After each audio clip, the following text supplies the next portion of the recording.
ఆ గ్రామానికి అతను ఆదర్శం. వ్యవసాయంలో ఎంతో అనుభవం ఉన్నవారికి సైతం అతను ఒక పాఠ్య పుస్తకం. అలాగని అతను వ్యవసాయంలో ఆరితేరినవాడు కాదు. అందులో కనీస విద్యార్హత కూడా లేదు. మరి ఆ కుర్రాడు ఆ గ్రామానికి ఎలా ఆదర్శమయ్యాడు? ఇప్పుడు తెలుసుకుందాం. ఇది కరీంనగర్ జిల్లా తిరుమలపూర్ గ్రామం. 2014కు ముందు వ్యవసాయం అంటే పనికిరాదని భావించేవారు ఇక్కడివారు. గ్రామంలో ఉన్న యువతను వ్యవసాయం చేయొద్దంటూ ఉద్యోగాలకు పంపేవారు. కానీ శ్రీనివాస్ అనే ఈ యువకుడు వ్యవసాయాన్ని చేతబట్టాడు. అప్పటినుంచి ఇక్కడి యువకులతో పాటు వ్యవసాయంలో కాకలు తీరిన పెద్దవారికి కూడా దానిపై ఉన్న ఆలోచన మారింది. వ్యవసాయానికి మించిన లాభసాటి పని లేదని అర్థమైంది. అంతేకాదు, తక్కువ పెట్టుబడితో ఎక్కువ లాభాలు ఎలా రాబట్టాలో కూడా అర్థమైంది. మా నాన్నగారు సింగరేణి జాబ్ దృష్ట్యా ఈ ల్యాండ్ అంతా వేరే వాళ్ళకి లీజ్కి ఇవ్వడం జరిగింది. సో వాళ్ళు ఏంటంటే ఈ సాయిల్లో వీలైనంత ఎక్కువగా ఈ chemicals, urea, potash, muriate of అలాంటి వేసేసరికి సాయిల్లో ఉన్న ఫెర్టిలిటీ మొత్తం మిస్ అయిపోయింది.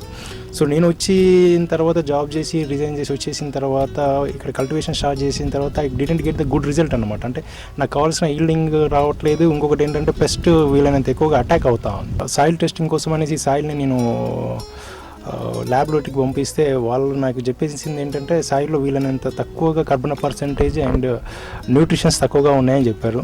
సో నేను ఇప్పుడు నా ముందు ఏంటంటే నేను ఎప్పుడైతే సాయిల్ ఫెర్టిలిటీని డెవలప్ చేసుకుంటానో, డెవలప్ అయిన సాయిల్తోనే నాకు క్రాప్ ప్రొటెక్షన్ పెరిగి, దిగుబడి పెరిగి, పెస్ట్ మేనేజ్మెంట్ తగ్గిద్ది అనేసి చాలామంది సైంటిస్టులు నాకు రిఫర్ చేయడం జరిగింది. సో దాంతో నేను ఏం చేసినానంటే చౌహాన్ టెక్నాలజీలో ఒక lactic acid bacteria, indigenous micro organisms, ఇంకొకటి ఏంటంటే కోడి పెంట తీసుకొచ్చేసి దాంట్లో డికంపోజ్ బ్యాక్టీరియా ఒకటి మహమ్మద్ అలీ సార్ వచ్చేసి రిఫర్ చేయడం జరిగింది. దాంతో డికంపోజ్ బ్యాక్టీరియా, కోడి పెంట అంటే లిటర్, ఈ రెండింటిని నేను ఒక 30 days ఫర్మెంట్ చేసేసి సాయిల్లో లేయర్ వైజ్గా వేయడం జరిగింది. సో దీనివల్ల ఏంటంటే కొంచెం సాయిల్ ఫెర్టిలిటీ పెరిగింది. వీలైనంత ఎక్కువగా నేను న్యాచురల్ ఇన్పుట్స్ని వేయడం ద్వారా నాకు మొక్క కూడా హెల్తీగా గ్రో అవ్వడం జరిగింది. సో దీంతో ఏంటంటే పెస్ట్ మేనేజ్మెంట్ కూడా నాకు చాలా ఈజీ అయిపోయింది. సో ఇప్పుడు క్రమక్రమంగా గ్రాడ్యువల్గా నాకు కావాల్సిన దిగుబడి కూడా పెరుగుతూ ఉండింది. మనం చూస్తున్న యువకుడే శ్రీనివాస్ MBA చేసి విజువల్ ఎఫెక్ట్స్లో PG డిప్లొమా చేశాడు. వ్యవసాయం గురించి కనీస పరిజ్ఞానం కూడా లేదు. ఉన్నత చదువులు చదివిన శ్రీనివాస్ బాలీవుడ్, హాలీవుడ్ చిత్రాలకు కూడా గ్రాఫిక్ డిజైనర్గా పనిచేశాడు. నెలకు 5 అంకెల జీతంతో సాఫ్ట్వేర్ జీవితాన్ని అనుభవిస్తున్న శ్రీనివాస్ హైదరాబాదులో పనిచేస్తున్న సమయంలో ఓ వార్తను చూసి కదిలిపోయాడు. మనం తినే ఆహారంలో దాదాపు కలుషితమైనవే అని చెప్పటం, అవి తినటం వల్ల అమ్మపాలు కూడా కలుషితంగా మారుతున్నాయన్న వార్త శ్రీనివాస్ను కదిలించింది. స్వగ్రామంలో కూడా ఇలాంటి పరిస్థితులే ఉన్నాయన్న సమాచారం మరింత బాధ కలిగించింది.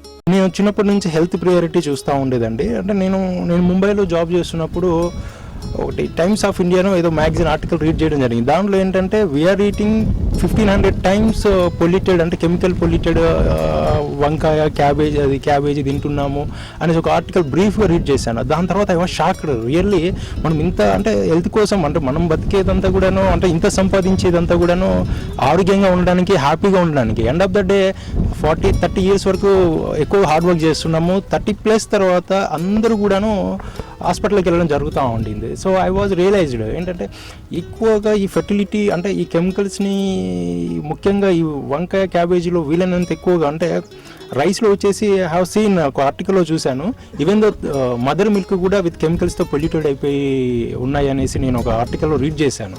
సో ఇవన్నీ కూడాను నన్ను ఏం చేసినాయంటే, నేను ఏం చేస్తూ సొసైటీకి కూడా కొంచెం మంచి ఫుడ్ ఇవ్వాలి, and I want to live with my parents. యాక్చువల్గా వాళ్ళ ఏజ్ అయిపోయింది, నేను వాళ్ళతో వాళ్ళతో కలిసి ఉండాలి అనేసి ఒక ఆలోచనతో ఇక్కడికి వచ్చేసి కల్టివేషన్ స్టార్ట్ చేయడం జరిగింది. రసాయనాలు లేని వ్యవసాయం సాధ్యం కాదా అన్న ఆలోచన శ్రీనివాస్ను సొంత గ్రామం వచ్చేలా చేసింది. ఉద్యోగానికి రాజీనామా చేసి సొంతూరికి వచ్చేశాడు. వ్యవసాయంలో ఏం లాభం ఉందని ఉద్యోగం వదులుకున్నావంటూ అంతా వెక్కిరించారు. గ్రామంలోకి రాగానే అంతా నవ్వుకున్నారు. తనకున్న 3 ఎకరాల భూమిలో ఎలాంటి పంటలు వేయొచ్చని హైదరాబాద్తో పాటు ఇతర ప్రాంతాల్లో ఉన్న వ్యవసాయ శాస్త్రవేత్తలను కలిసి అవగాహన పెంచుకున్నాడు. రసాయనాలు లేకుండా కూరగాయలు పండిస్తూ ఇప్పుడు నెలకు 30-50 రూపాయలు సంపాదిస్తూ తల్లిదండ్రుల దగ్గరే హాయిగా జీవిస్తున్నాడు.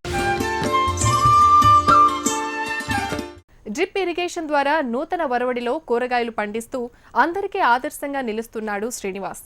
తనకున్న 3 ఎకరాల భూమిని సారవంతంగా చేసుకుని శాస్త్రవేత్తల సలహాలతో మంచి లాభాలు గడిస్తున్నాడు. గ్రామంలో ఉన్న రైతులకు, పక్క గ్రామస్తులకు వ్యవసాయంలో సలహాలిస్తున్నాడు. కేంద్ర రాష్ట్ర ప్రభుత్వాల నుంచి ఆదర్శ రైతు అవార్డు కూడా పొందాడు. డ్రిప్ ఇరిగేషన్ ద్వారా నూతన ఒరవడిలో కూరగాయలు పండిస్తూ అందరికీ ఆదర్శంగా నిలుస్తున్నాడు శ్రీనివాస్. తనకున్న 3 ఎకరాల భూమిని సారవంతంగా చేసుకుని శాస్త్రవేత్తల సలహాలతో మంచి లాభాలు గడిస్తున్నాడు. గ్రామంలో ఉన్న రైతులకు, పక్క గ్రామస్తులకు వ్యవసాయంలో సలహాలిస్తున్నాడు. కేంద్ర రాష్ట్ర ప్రభుత్వాల నుంచి ఆదర్శ రైతు అవార్డు కూడా పొందాడు. వ్యవసాయం స్టార్ట్ చేయాలనుకున్నప్పుడు నేను బెంగళూరులో జాబ్ చేస్తున్నప్పుడు మార్కెట్ ప్రైస్ కనుక చూసుకుంటే ఆగాకరకు, అంటే తెలంగాణలో బోడగాకర అంటారు, అరౌండ్ 250 రూపీస్ పర్ కేజీ పోతా ఉంది. సో ఫార్మర్ కనుక స్మార్ట్ వర్క్ చేసేసి, అంటే దీన్ని కనుక కల్టివేషన్ చేసుకోవడం స్టార్ట్ చేస్తే ఎకనామికల్గా ఫార్మర్స్ చాలా ముందంజలో ఉంటారు. ఇప్పుడు ఏంటంటే మాకున్న ఈ 20 గుంటల్లో ఇప్పుడు ప్రజెంట్ తోట దగ్గరనే బోడగాకర, ఈ ఆగాకరకు మాకు పర్ కేజీ 120 రూపీస్ పోతా ఉంది. అంటే వీక్లీ వచ్చేసి వీఆర్, అంటే మా కట్టింగ్లో అరౌండ్ 100 కేజెస్ ప్లస్ కట్టింగ్ అవుతా ఉంది. అంటే 120 into 100 కేజెస్ అంటే 12,000 మాకు పర్ వీక్ ఈ తోట దగ్గరనే ఎర్న్ చేస్తూ ఉన్నాము. శ్రీనివాస్ ఎంచుకున్న విధానం భిన్నం. అందరి రైతుల మాదిరి కాకుండా భిన్న పద్ధతిలో ముందుకు సాగుతున్నాడు శ్రీనివాస్. మనం చూస్తున్న ఈ కూరగాయలను తెలంగాణలో బోడకాకరకాయలు అంటారు. వ్యవసాయం చేయాలనుకునే యువకులు ఎక్కువగా కూరగాయల సాగు ఎంచుకుంటారు. శ్రీనివాస్ మాత్రం అందరి మాదిరి కాకుండా ఆ కాకరకాయల సాగును ఎంచుకున్నాడు. ఆగాకర అనేది ఎక్కువగా ఈ గుట్టలలో, అడవులలో, ఎక్కువగా ఫారెస్ట్లలో కల్టివేషన్ అంటే న్యాచురల్గా డెవలప్ అవుతూ ఉంటుంది. వీళ్ళు ఈ ఆదివాసులు కానీ, ఈ గుట్టల దగ్గర ఉండే వాళ్ళు కానీ ఏంటంటే తెంపేసి మార్కెట్లకు పంపించడం జరుగుతూ ఉంటుంది. అవన్నీ ఏంటంటే వితౌట్ షేప్నెస్తో, అంటే క్వాలిటీ సెకండ్ థర్డ్ క్వాలిటీలా ఉండడం జరుగుతూ ఉంటుంది. నేనేం చేసినానంటే ఛత్తీస్గఢ్, ఉత్తరప్రదేశ్, కొన్ని డిఫరెంట్ స్టేట్స్ తిరిగేసి కొన్ని వెరైటీస్ని, అరౌండ్ 20+ వెరైటీస్ని కలెక్షన్ చేసి లాస్ట్ 2 years నుంచి మన తోటలో వేయడం జరుగుతూ ఉంది. సో లాస్ట్గా మేము ఒక 6 వెరైటీస్ చూజ్ చేసుకున్నాము. బెస్ట్ ఈల్డర్ అండ్ మంచి క్రాప్ డ్యూరేషన్ ఎక్కువగా ఉండి హై ఈల్డింగ్ ఉన్న వెరైటీస్, ఒక 6 వెరైటీస్ ప్రజెంట్ ఈ ఫామ్లో కల్టివేషన్ చేయడం జరుగుతూ ఉండింది. సో హాఫ్ ఎకర్లోనే we are earning good amount. Next ఫర్దర్గా ఒక మంచి, అంటే నర్సరీ రేజ్ చేసేసి వీలైనంత ఎక్కువగా దీన్ని పాపులేషన్ చేసేసి వీలైనంత ఎక్కువ రైతులతో సోయింగ్, అంటే కల్టివేషన్ చేయించాలని ఆలోచనతో ఉన్నాము. అలాగే ఒక మంచి వెరైటీ కూడా తీసుకురావాలని ఆలోచనలో ఉన్నాము. ఇప్పుడు శ్రీనివాస్ దగ్గర గుజరాత్లో మాత్రమే పండించే 20 రకాల బోడకాకరకాయలతో పాటు ఆనపకాయలు పండుతున్నాయి. వీటికి కరీంనగర్తో పాటు హైదరాబాద్లో మంచి డిమాండ్ ఉంది. వీటితో పాటు కూరగాయలకు సంబంధించిన సీడ్స్ ఉత్పత్తి చేస్తున్నారు శ్రీనివాస్. తెలుగు రాష్ట్రాల్లో దొరకని రకాలను పండిస్తూ విత్తనాలను సైతం ఉత్పత్తి చేస్తున్నారు. ఉన్న కొద్దిపాటి నీటినే డ్రిప్ ఇరిగేషన్ ద్వారా సద్వినియోగం చేసుకుంటూ శాస్త్రీయ పద్ధతిలో వ్యవసాయం చేస్తున్నారు. ఇప్పటి యువత వ్యవసాయం వైపు మళ్లేలా ప్రయత్నిస్తున్నారు. అంతకుముందు ఎవరో తెలియదు, ఇప్పుడు అచెన్స్ ముందే చెప్తేనే కొంచెం అందరూ ఇట్లా చేసుకోవాలనేది చేసుకుంటారు. అట్లా వదిలిపెట్టేస్తే ఇక్కడ ఏం చేస్తాడు, వ్యవసాయం ఏమన్నదని అన్నారు, ఇంట్లో చేస్తే ఏం లాభం ఉంటుందని అన్నారు. అందుకే ఇక దీన్ని చేయాలనేది దీన్ని చేసి ఇది చేసిండు. ఇప్పుడు మంచిగా ఉన్నదని అంటారు చూసిన కొంచెం చూసి నేర్చుకుంటారు ఎట్లా అనేది. కొంత దీంతో అవగాహన వచ్చి జన రైతులు కూడా చేయడానికి సిద్ధమవుతారు. అంతకుముందు ఇంత లేకుండే, మామూలుగా తిండి మందం పెట్టుకొని అంతేగాని కాబోడాకర కానీ, చిక్కుడు కానీ, బెండ అది వెరైటీ తీసుకొచ్చి పెట్టేసరికి మంచి దిగుబడి వస్తే రైతులు ఎక్కువ మంది వీటికే తినడానికి కూడా అవే తీసుకొచ్చి పెట్టుకుంటారు. కంప్యూటర్ మౌస్ వదిలి నాగలి పట్టినందుకు మొదట అంతా హేళన చేశారు. ఇప్పుడు సత్ఫలితాలు చూశాక అంతా అభినందిస్తున్నారు. రాబోయే రోజుల్లో కూరగాయల సాగుకు సంబంధించి నర్సరీ కూడా ఏర్పాటు చేయాలనే ఆలోచనలో ఉన్నట్లు శ్రీనివాస్ చెబుతున్నారు. సాఫ్ట్వేర్ వైపు పరుగులు తీస్తున్న యువత వ్యవసాయం వైపు అడుగులు వేస్తే ఎలాంటి లాభాలు ఉంటాయో తెలిపేందుకు శ్రీనివాస్ ఒక మంచి ఉదాహరణ. శ్రీనివాస్ నుంచి ఇలాంటి ప్రయోగాలు మరిన్ని రావాలని మనము కోరుకుందాం.